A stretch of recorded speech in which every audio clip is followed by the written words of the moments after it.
तो welcome all of you. तो आज अपन करेंगे लेक्चर 16 जो कि है क्लासिफिकेशन इन मशीन लर्निंग। मशीन लर्निंग के अंदर अब अपन बात करते हैं क्लासिफिकेशन की। ठीक है, रिग्रेशन जितना था लॉजिस्टिक रिग्रेशन, सॉरी हाँ रिग्रेशन जितना था L1 रेगुलराइजेशन L2 रेगुलराइजेशन वहां तक अपन ने कंप्लीट कर लिया है। उसके बाद अगर कोई रिग्रेशन होगा जैसे डिसीजन ट्री रिग्रेशन होगा वो उसको मैं आगे कवर करूंगा। ठीक है, अब अपन क्लासिफिकेशन से चालू कर रहे हैं। तो क्लासिफिकेशन क्या होता है? क्लासिफिकेशन भी क्या है? एक सुपरवाइज्ड लर्निंग टेक्निक ही है।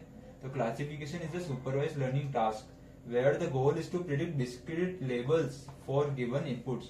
अपने पास कोई इनपुट दे रखा है, मेरे को पता करना है कि भाई ये इस क्लास में बिलोंग करता है या इस क्लास में बिलोंग करता है। जैसे कि मेरे पास शेप है ट्राइंगल, स्क्वायर, रेक्टेंगल। मेरे को पता करना है कोई नया डेटा पॉइंट आया उसकी तीन साइड से, तो मैं पता कर सकता हूँ कि ये ट्राइंगल में बिलोंग करेगा, रेक्टेंगल में बिलोंग करेगा कि सर्कल में बिलोंग करेगा। ठीक है, जैसे अपन मान लेते हैं एक एग्जाम्पल ले लेते हैं। मेरे पास एक ग्राफ बना हुआ है, यहाँ पे मेरे पास सर्कल के पॉइंट्स है। ठीक है, यहाँ पे मेरे पास क्या है? स्क्वायर के पॉइंट्स है, और इस जगह मेरे पास क्या है? ट्राइंगल्स के पॉइंट है। ठीक है, अब मेरा कोई नया डेटा पॉइंट आया, मान लो जिसकी क्या है चार साइड है। मेरा कोई नया डेटा पॉइंट आया, तब मैं उसको क्लासीफाई कर सकता हूँ कि भाई इसकी चार साइड है तो ये किस में बिलोंग करेगा? स्क्वायर में स्क्वायर में बिलोंग करेगा। अगर तीन साइड होती तो ट्राइंगल में बिलोंग करता। अगर कोई साइड नहीं होती, राउंड शेप होता, तो वो किस में बिलोंग करता? सर्कल में बिलोंग करता। तो यही चीज होती है क्लासिफिकेशन। तो इसमें गोल क्या है? टू प्रिडिक्ट विच कैटेगरी और क्लास, क्या बताना है कौन सी कैटेगरी या फिर कौन सी क्लास में अपना नया डेटा पॉइंट, नया अनलेबल्ड डेटा पॉइंट, मतलब वो डेटा पॉइंट कैसा है अपन को पता नहीं, अपन को उसको क्लासीफाई करके बताना है कि ये इस क्लास में बिलोंग करता है, ये स्क्वायर है, ये ट्राइंगल है या रेक्टेंगल है। Belongs to based on the patterns learn from the training data. अब ये क्लासिफिकेशन पता कैसे करता है? जो अपन उसको डेटा देते हैं ट्रेन करने के लिए, उससे वो ये पैटर्न्स आइडेंटिफाई करता है। मैंने उसको डेटा दिया, मैंने उसको ट्रेन करा, मैंने बताया कि भाई तीन साइड वाला फिगर ट्राइंगल कहेंगे, राउंड वाला सर्कल कहेंगे, स्क्वायर वाला के चार साइड होगी। तो ये मैंने उसको क्या करा? ट्रेनिंग डेटा से जो अपन ने उसको लर्न कराया उसकी मदद से ये क्लासीफाई करता है। इसका एग्जाम्पल देख लेते। पहला है स्पैम डिटेक्शन, यानी कि अपना ईमेल स्पैम में है कि नहीं है। अब ये क्लासीफाई कैसे करता है स्पैम डिटेक्शन? इसके लिए कुछ एल्गोरिथम होती है जिसके अंदर अपन क्या करते हैं? स्पेसिफिक कीवर्ड्स को में क्लासीफाई करते हैं। जैसे अगर अपने पास कोई कीवर्ड आता है 50% डिस्काउंट, तो अपन वो आइडेंटिफाई कर लेते हैं कि भाई ये डिस्काउंट वाला कीवर्ड है तो ये स्पैम में चला जाएगा। अगर कोई अपने पास कोई नॉर्मल प्रोफेशनल ईमेल आता है, hi you are selected, your profile has been shortlisted, तो वो किस में जाता है? नॉट स्पैम में चला जाता है। तो इस तरीके से स्पैम डिटेक्शन होता है। दूसरी चीज है इमेज आइडेंटिफिकेशन। अब इमेज आइडेंटिफिकेशन में अपन आइडेंटिफाई कर सकते हैं कि ये इमेज कैट की है, डॉग की है कि बर्ड की है। अलग अलग चीजें आइडेंटिफाई कर सकते हैं। ठीक है, ये दोनों चीजें, ये दोनों एग्जाम्पल के हुए क्लासिफिकेशन के। बहुत सारे एग्जाम्पल होते हैं। अब बात करते हैं टाइप्स ऑफ क्लासिफिकेशन की। तो टाइप्स ऑफ क्लासिफिकेशन कितने टाइप्स के होते हैं? बेसिकली और मेजरली क्या होता है? तीन टाइप्स के होते हैं। पहला होता है बाइनरी क्लासिफिकेशन।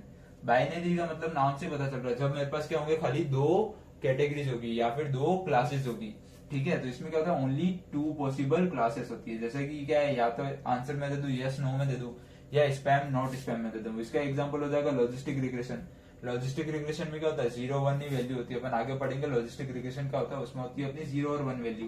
ठीक है, अपन क्लासीफाई कर सकते हैं या तो हाँ होगा या ना होगा। दूसरी चीज है multi class classification. Multi class classification में क्या होता है कि मोर देन टू क्लासेस। ठीक है, मोर देन टू क्लासेस, यानी कि इमेज क्या हो सकती है? या तो कैट होगी, या डॉग होगी, या बर्ड होगी। अपने पास देखो, इसमें क्या थी? अपने पास दो चीजें थी। इसमें अपने पास क्या है? तीन कैटेगरी है, चार भी हो सकती है, पांच भी हो सकती है। ठीक है, कैट है, डॉग है, लायन है, एलिफेंट है। ठीक है, पांच से ज्यादा कैटेगरी भी बना सकते हो, मतलब दो से ज्यादा कैटेगरी होनी चाहिए। ठीक है, दो से ज्यादा क्लासेस होनी चाहिए, तो उसको अपन बोलते हैं मल्टी क्लास क्लासिफिकेशन। इसमें जैसे आ गया स्क्वायर, सर्कल और ट्राइंगल, ये तीन क्लासेस हो गई। ठीक है, थर्ड चीज है मल्टी लेवल क्लासिफिकेशन। अब मल्टी लेवल क्लासिफिकेशन और मल्टी क्लास क्लासिफिकेशन दोनों के बीच में डिफरेंस है, समझाता हूँ। पहले मल्टी लेवल बता देता हूँ, फिर इन दोनों के बीच में डिफरेंस समझाता हूँ।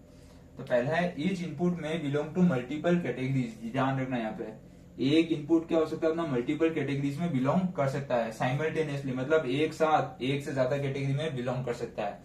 तो जैसे कि एग्जांपल लेते हैं, a article can belong to both politics and economics. एक आर्टिकल है मेरे पास न्यूज़पेपर का, तो क्या कर सकता है? पॉलिटिक्स से भी रिलेट कर सकता है, इकोनॉमिक्स से भी रिलेट कर सकता है, दोनों से रिलेट कर सकता है।